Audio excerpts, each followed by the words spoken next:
किसी ने बड़े कमाल की बात कही है कि लोगों को खोने से मत डरो। कहीं ऐसा ना हो कि लोगों का दिल रखते रखते तुम खुद को ही खो दो। हेलो एवरीवन, मैं हूं भावना और चलिए आज कुछ नया सुनते हैं। सुनाती हूँ आपको मयंक की कहानी। मयंक अपने माँ बाप के साथ रहता था और बहुत खुश था। मयंक की शादी हो चुकी थी और उसके पास दो उसके बच्चे भी थे। मयंक अपने माँ बाप की इकलौती औलाद था और मयंक के माँ बाप के पास गाड़ी बंगला वो सब कुछ था जो एक अच्छे बड़े इंसान के पास होता है। और मयंक अपने माँ बाप की दौलत पर ऐश करता था। सब कुछ बहुत बढ़िया चल रहा था।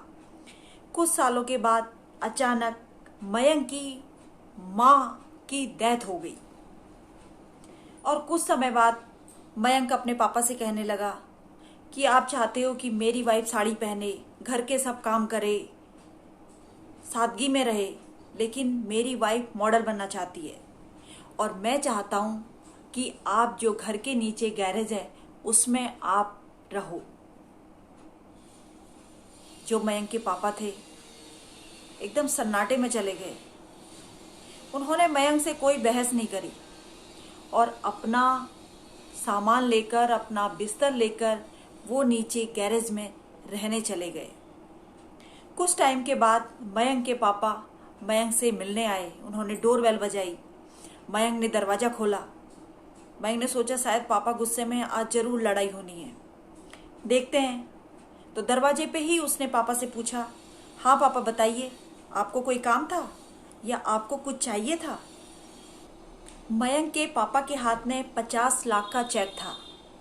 उन्होंने अपने बेटे को वो चेक देते हुए कहा कि बहुत टाइम हो गया आप कहीं घूमने नहीं गए, ये 50 लाख का चेक मैं तुम्हें दे रहा हूँ, इससे तुम्हारी जहाँ मर्जी है वहाँ घूम के आइए, चाहे तो आप विदेश घूम के आइए, अपनी 10-15 दिन की ट्रिप बनाइए और एंजॉय करिए। बहू भी बहुत समय से कहीं घूमने नहीं गई, एंजॉय करिए, आप अपने बच्चों को लेकर कहीं अच्छी जगह पर घूम के आइए।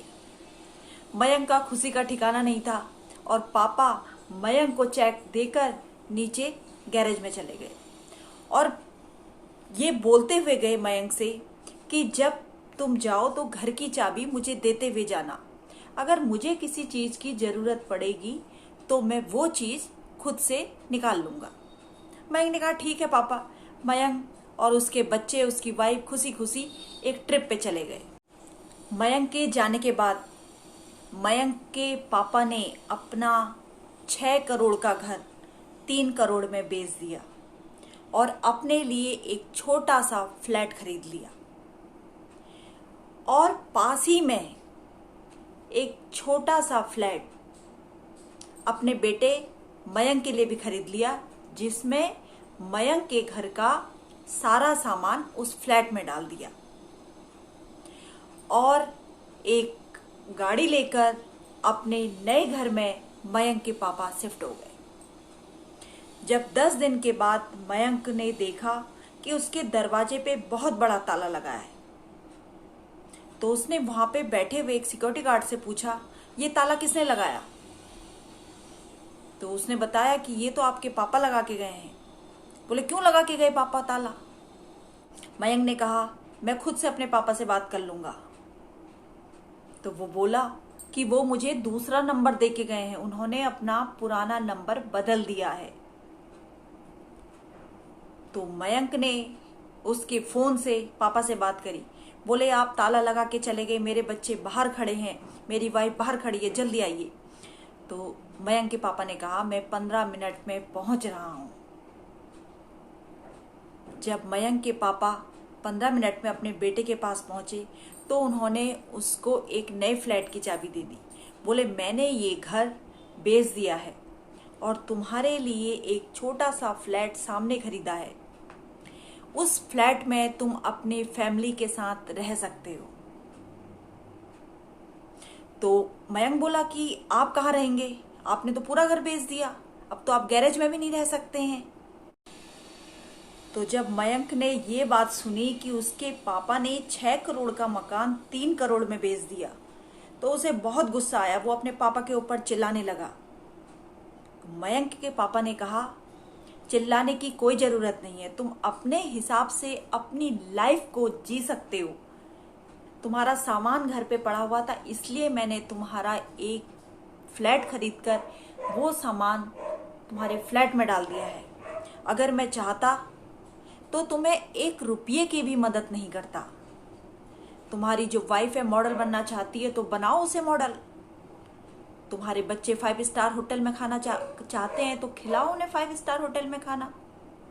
अपनी आप VIP लाइफ जी सकते हैं।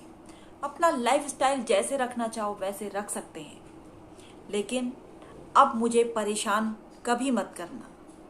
कहानी बहुत छोटी सी है, लेकिन हमें सिखाती है कि अपने पेरेंट्स की कद्र करना कभी मत छोड़ना। अगर आपने पेरेंट्स की कद्र करनी छोड़ दी तो हो सकता है एक दिन पेरेंट्स आपको ही छोड़ दें, अपनी जिंदगी से आपको निकाल दें। आजकल बहुत सारे बच्चे अपने माँ बाप को अनाथ आश्रम भेज रहे हैं। अपने माँ बाप से प्यार नहीं करते हैं, वो भूल जाते हैं उन दिनों को कि हमारे माँ बाप ने हमें किस तरीके से बड़ा किया था।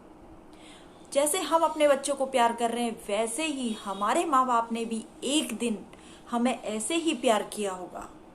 खुद ना खा के हमें खिलाया होगा, खुद ना सो के हमें सुलाया होगा। तो इस बात को हमेशा याद रखें और हमेशा माँ बाप की कद्र करें। अगर आप माँ बाप की कद्र करेंगे तो जिंदगी में आप बहुत ऊंचे मुकाम तक पहुंचेंगे। आपको मेरी कहानियाँ कैसी लगती हैं? अगर आपको मेरी कहानी अच्छी लगती है तो एक लाइक जरूर करिएगा, और अगर आप मेरी कहानी को आगे भी सुनना चाहते हैं या मेरे चैनल पर आज आप नए आए हैं तो प्लीज़ सब्सक्राइब जरूर करिएगा और बेल आइकन को जरूर प्रेस करें ताकि मेरी वीडियोज़ की आने वाली नोटिफिकेशन सबसे पहले आप तक पहुँचे। Thank you for watching.